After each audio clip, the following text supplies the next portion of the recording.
Chapter 17. The Game. It was just beginning to drizzle when Edward turned onto my street. Up until that moment, I'd had no doubt that he'd be staying with me while I spent a few interim hours in the real world.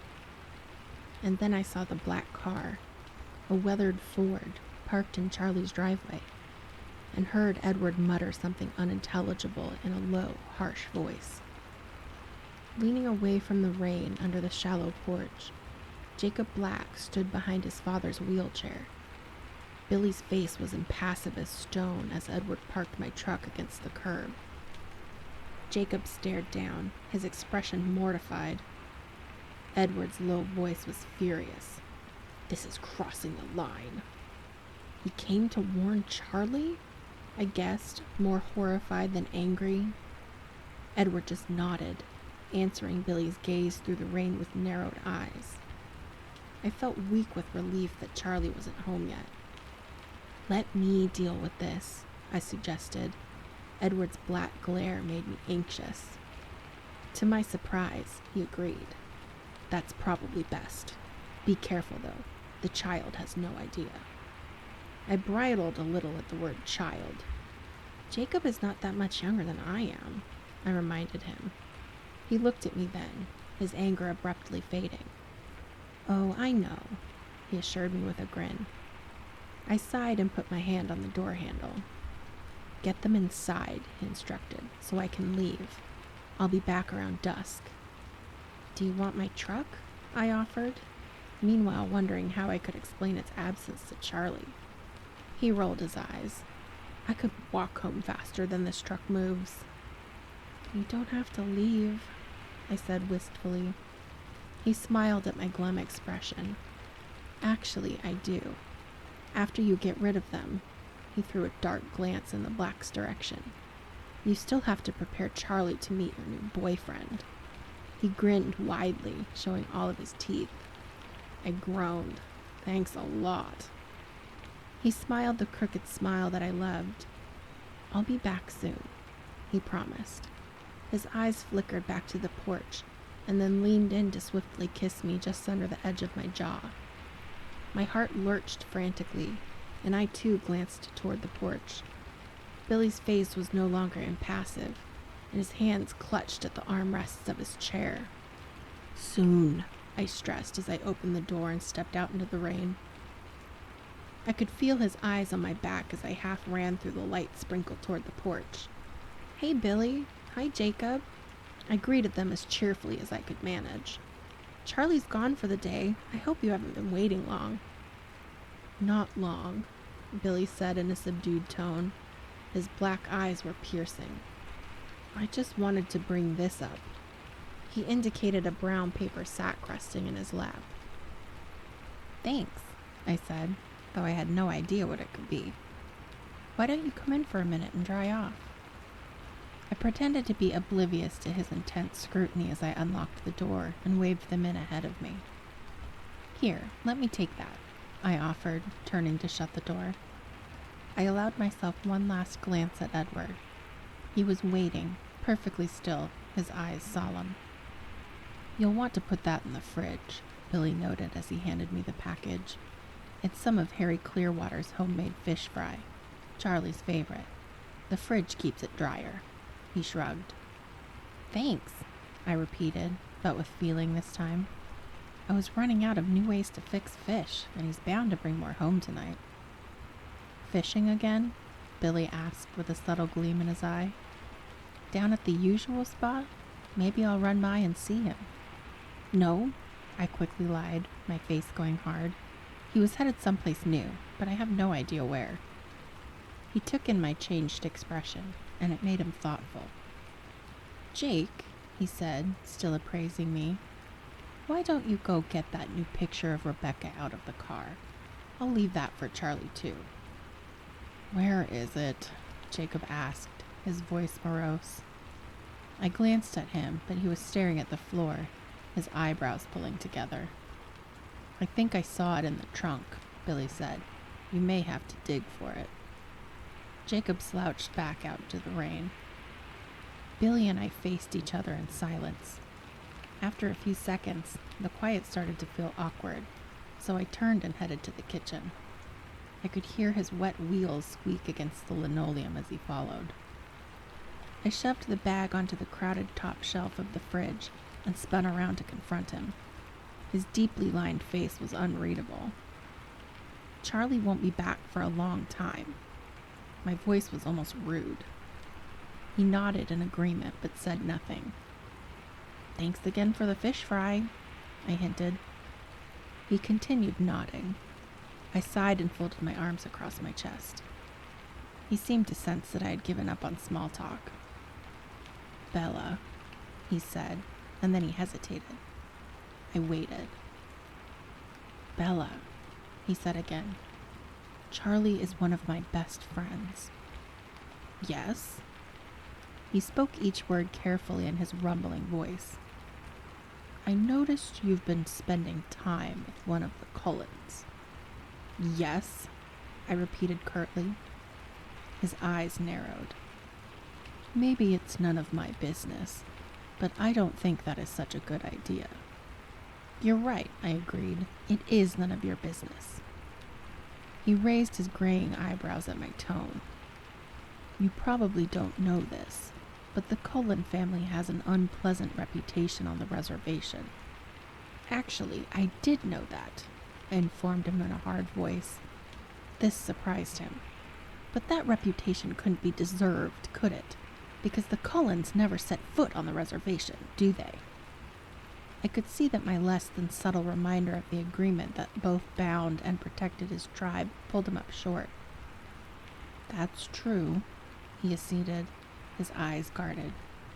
You seem well informed about the Cullens. More informed than I expected. I stared down at him. Maybe even better informed than you are. He pursed his thick lips as he considered that. Maybe, he allowed, but his eyes were shrewd. Is Charlie as well informed? He had found the weak chink in my armor. Charlie likes the Cullens a lot. I hedged.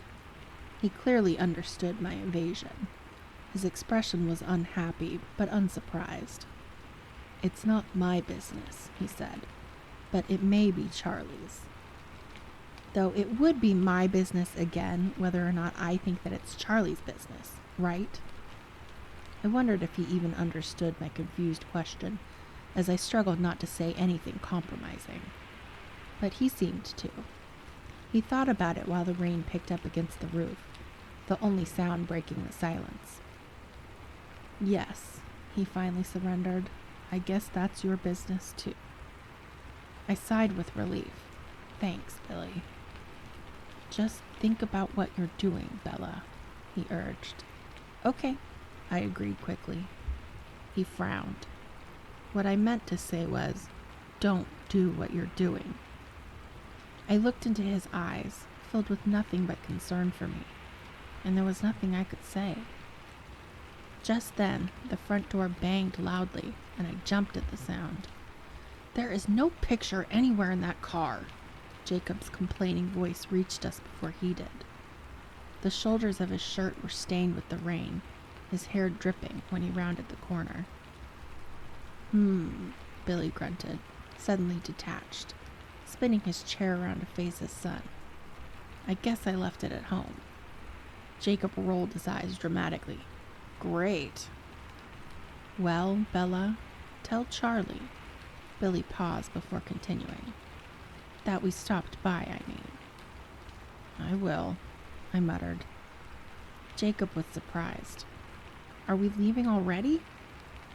Charlie's gonna be out late, Billy explained as he rolled himself past Jacob.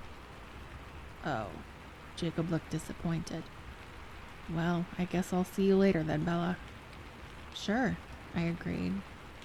Take care, Billy warned me. I didn't answer. Jacob helped his father out the door.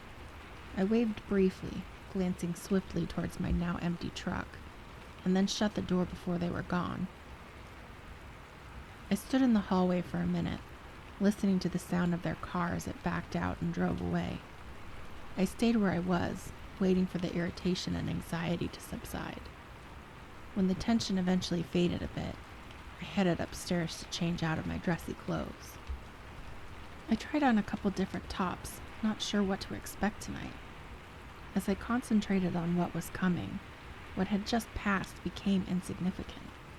Now that I was removed from Jasper and Edward's influence, I began to make up for not being terrified before.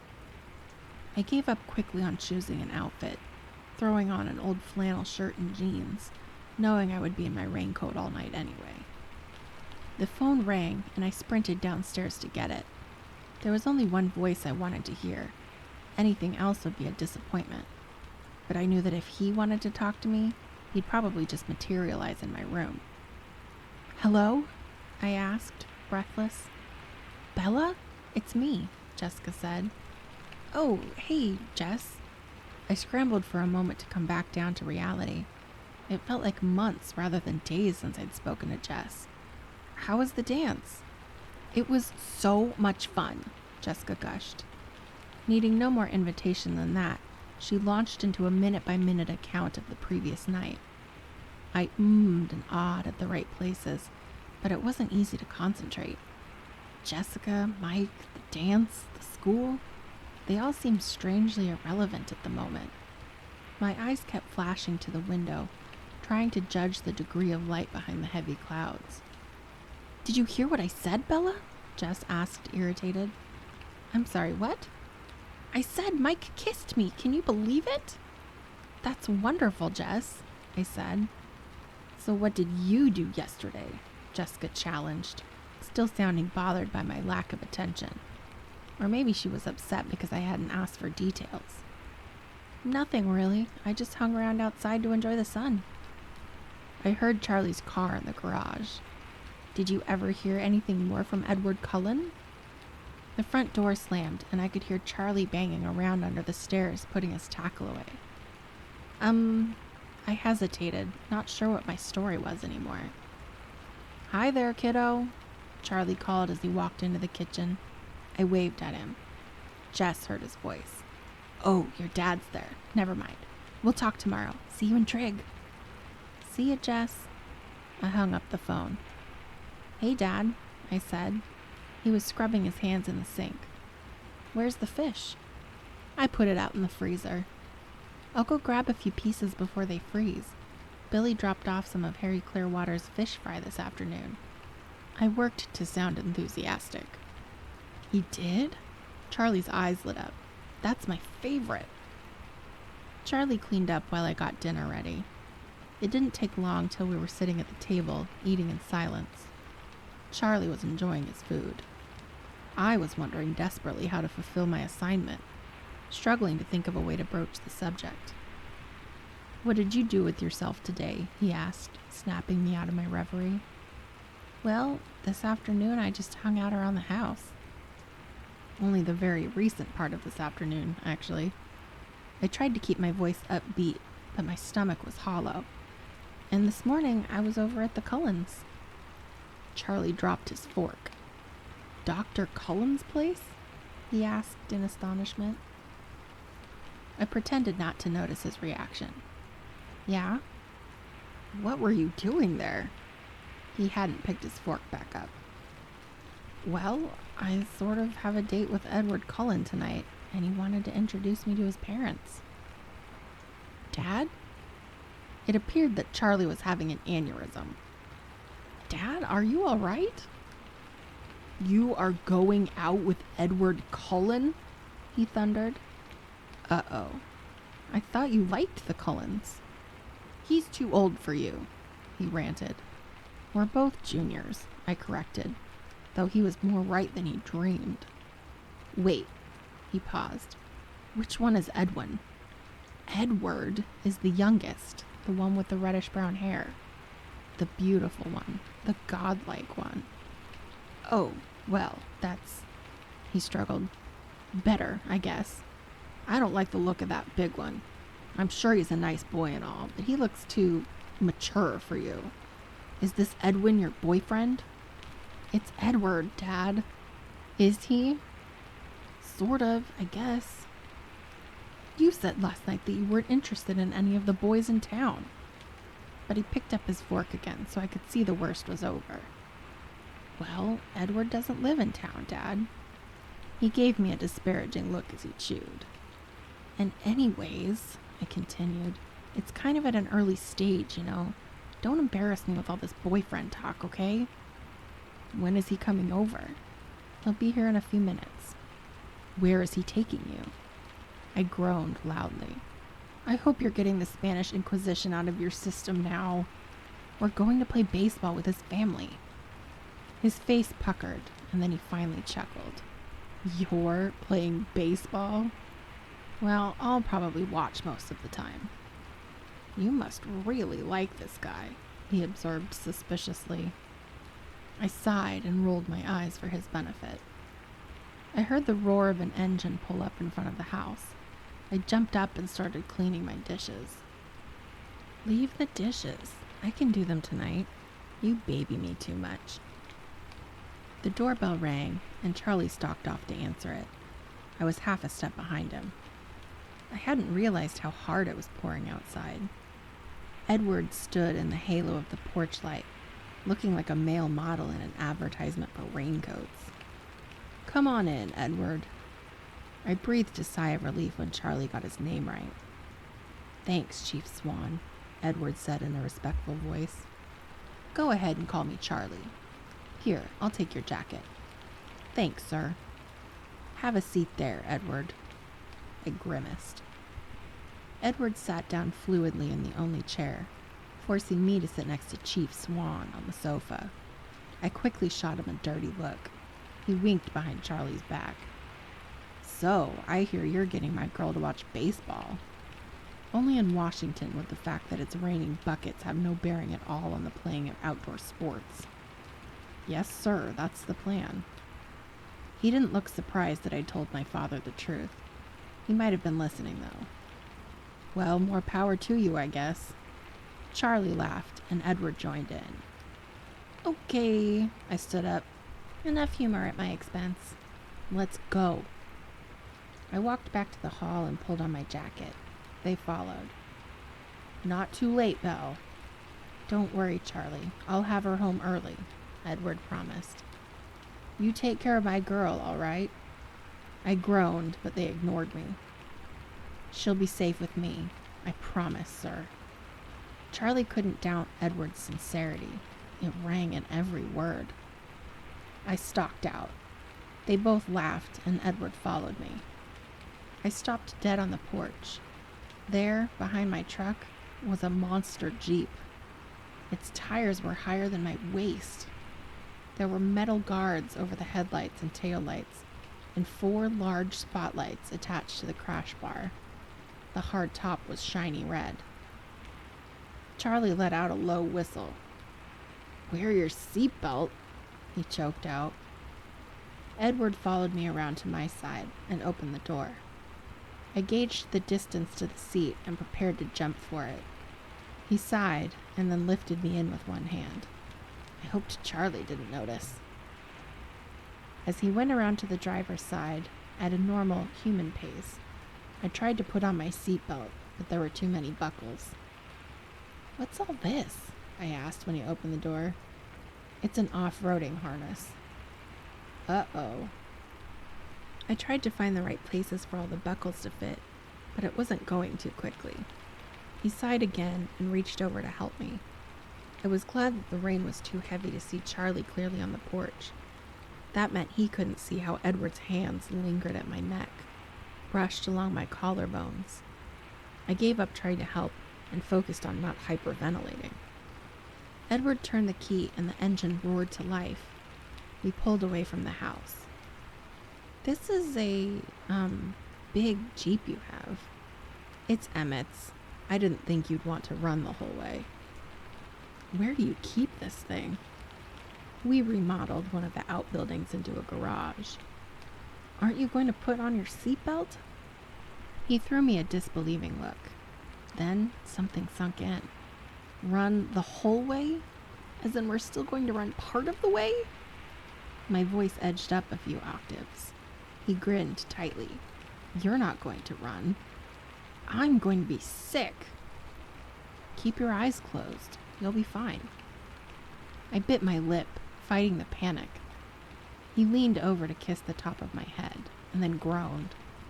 I looked at him, puzzled. You smell so good in the rain, he explained. In a good way or in a bad way? I asked cautiously. He sighed. Both. Always both.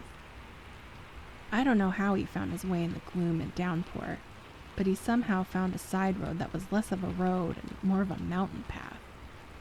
For a long while, conversation was impossible, because I was bouncing up and down on the seat like a jackhammer. He seemed to enjoy the ride, though, smiling hugely the whole way. And then we came to the end of the road. The trees formed green walls on 3 sides of the Jeep. The rain was a mere drizzle, slowing every second, the sky brighter through the clouds. Sorry, Bella. We have to go on foot from here. You know what? I'll just wait here. What happened to all your courage? You were extraordinary this morning. I haven't forgotten the last time yet. Could it have been only yesterday? He was around to my side of the car in a blur. He started unbuckling me. I'll get those. You go on ahead, I protested. He mused as he quickly finished. It seems I'm going to have to tamper with your memory. Before I could react, he pulled me from the Jeep and set me on my feet on the ground. It was barely misting now. Alice was going to be right. Tamper with my memory? I asked nervously. Something like that. He was watching me intently, carefully, but there was humor deep in his eyes. He placed his hands against the Jeep on either side of my head and leaned forward, forcing me to press back against the door. He leaned in even closer, his face inches from mine. I had no room to escape. Now, he breathed, and just his smell disturbed my thought processes. What exactly are you worrying about? Well, hitting a tree? I gulped. And dying. And then getting sick. He fought back a smile.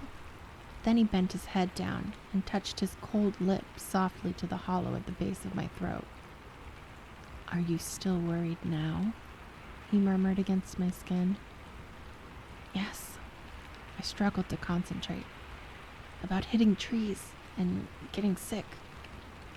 His nose drew a line up the skin of my throat to the point of my chin. His cold breath tickled my skin. And now? His lips whispered against my jaw. Trees, I gasped. Ocean sickness. He lifted his face to kiss my eyelids. Bella, you don't really think I would hit a tree, do you? No, but I might. There was no confidence in my voice. He smelled an easy victory. He kissed slowly down my cheek, stopping just at the corner of my mouth. Would I let a tree hurt you? His lips barely brushed against my trembling lower lip. No, I breathed. I knew there was a second part to my brilliant defense, but I couldn't quite call it back. You see, he said, his lips moving against mine. There's nothing to be afraid of, is there? No, I sighed, giving up. Then he took my face in his hands, almost roughly, and kissed me in earnest, his unyielding lips moving against mine. There really was no excuse for my behavior. Obviously, I knew better by now. And yet, I couldn't seem to stop from reacting exactly as I had the first time. Instead of keeping safely motionless, my arms reached up to twine tightly around his neck, and I was suddenly welded to a stone figure. I sighed, and my lips parted. He staggered backward, breaking my grip effortlessly. Damn it, Bella, he broke off, gasping. You'll be the death of me, I swear you will. I leaned over, bracing my hands against my knees for support. You're indestructible, I mumbled, trying to catch my breath. I might have believed that before I met you. Now let's get out of here before I do something really stupid, he growled. He threw me across his back as he had before, and I could see the extra effort it took for him to be as gentle as he was. I locked my legs around his waist and secured my arms in a chokehold around his neck. Don't forget to close your eyes, he warned severely. I quickly tucked my face into his shoulder blade under my own arm and squeezed my eyes shut. And I could hardly tell we were moving. I could feel him gliding along beneath me, but he could have been just strolling down the sidewalk. The movement was so smooth. I was tempted to peek, just to see if he was really flying through the forest like before, but I resisted. It wasn't worth that awful dizziness. I contented myself with listening to his breath come and go evenly. I wasn't quite sure we had stopped until he reached back and touched my hair. It's over, Bella. I dared to open my eyes, and sure enough, we were at a standstill. I stiffly unlocked my stranglehold on his body and slipped to the ground, landing on my backside. Ooh, I huffed as I hit the wet ground. He stared at me incredulously, evidently not sure whether he was still too mad to find me funny. But my bewildered expression pushed him over the edge, and he broke into a roar of laughter.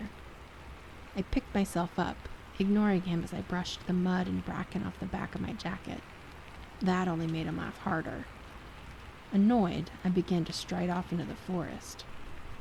I felt his arm around my waist. Where are you going, Bella? To watch a baseball game.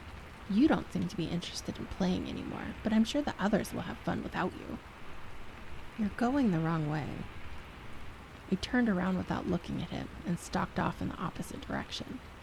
He caught me again. Don't be mad. I couldn't help myself. You should have seen your face.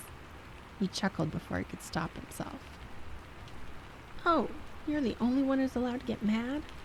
I asked, raising my eyebrows. I wasn't mad at you. Bella, you'll be the death of me, I quoted sourly. That was simply a statement of fact. I tried to turn away from him again, but he held me fast. You were mad, I insisted. Yes, but you just said that I wasn't mad at you. Can't you see that, Bella? He was suddenly intense, all trace of teasing gone. Don't you understand? See what? I demanded, confused by his sudden mood swing as much as his words. I'm never angry with you. How could I be? Brave, trusting, warm as you are. Then why? I whispered, remembering the black moods that pulled him away from me, that I'd always interpreted as well-justified frustration. Frustration at my weakness, my slowness, my unruly human reactions. He put his hands carefully on both sides of my face. I infuriate myself, he said gently. The way I can't seem to keep from putting you in danger. My very existence puts you at risk. Sometimes I truly hate myself. I should be stronger. I should be able to.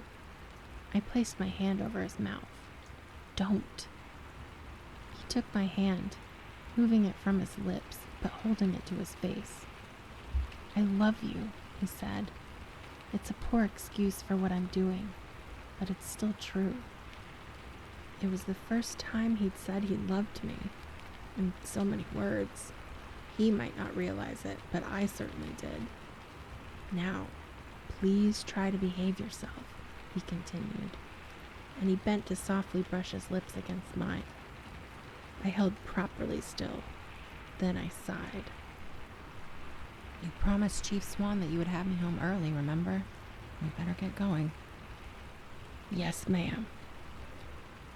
He smiled wistfully and released all of me but one hand.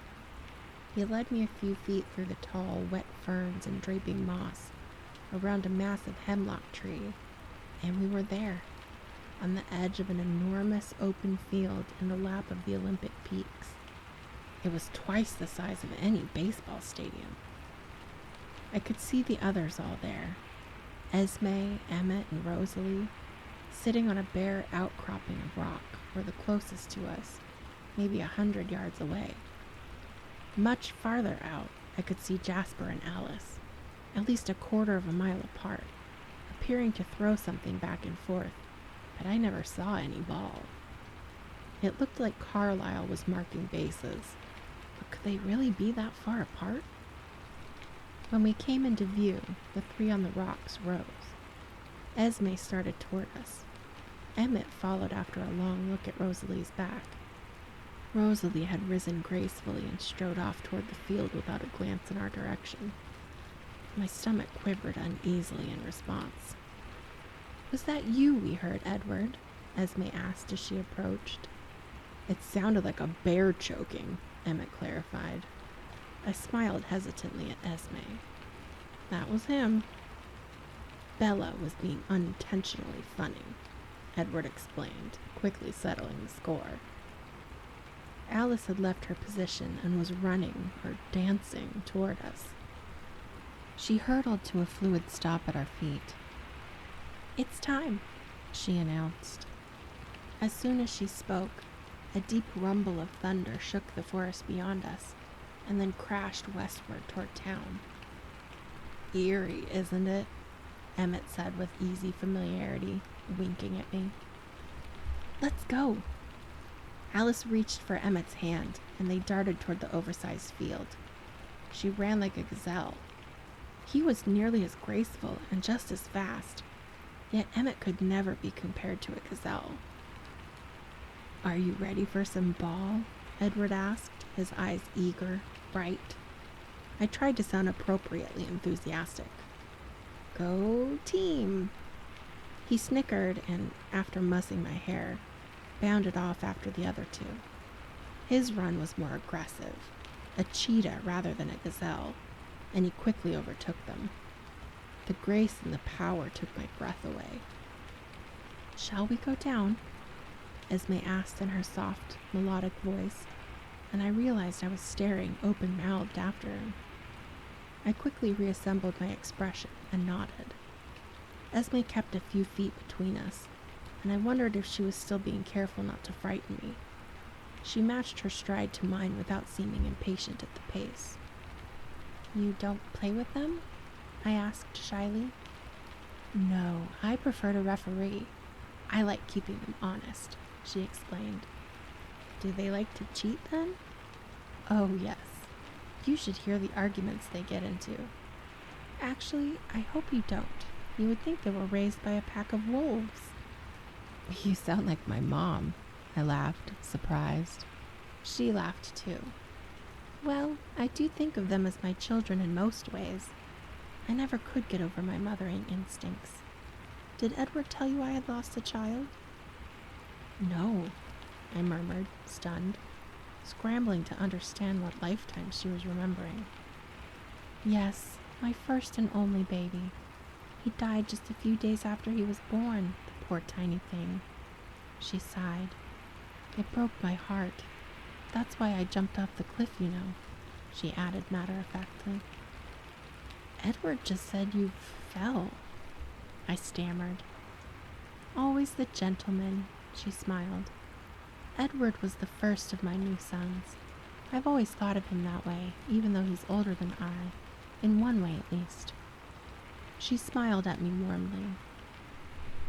"That's why I'm so happy that he's found you, dear." The endearment sounded very natural on her lips. He's been the odd man out for far too long. It's hurt me to see him alone. "You don't mind, then?" I asked, hesitant again. "That I'm all wrong for him?" "No." She was thoughtful. "You are what he wants.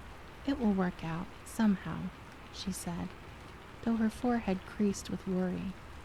Another peal of thunder began. Esme stopped then. Apparently we'd reached the edge of the field. It looked as if they had formed teams. Edward was far out in left field. Carlisle stood between the first and second bases, and Alice held the ball, positioned on the spot that must be the pitcher's mound. Emmett was swinging an aluminum bat. It whistled almost untraceably through the air. I waited for him to approach home plate, but then I realized, as he took his stance, that he was already there, farther from the pitcher's mound than I would have thought possible. Jasper stood several feet behind him, catching for the other team. Of course, none of them had gloves. "All right," Esme called in a clear voice, which I knew even Edward would hear as far out as he was. "Batter up."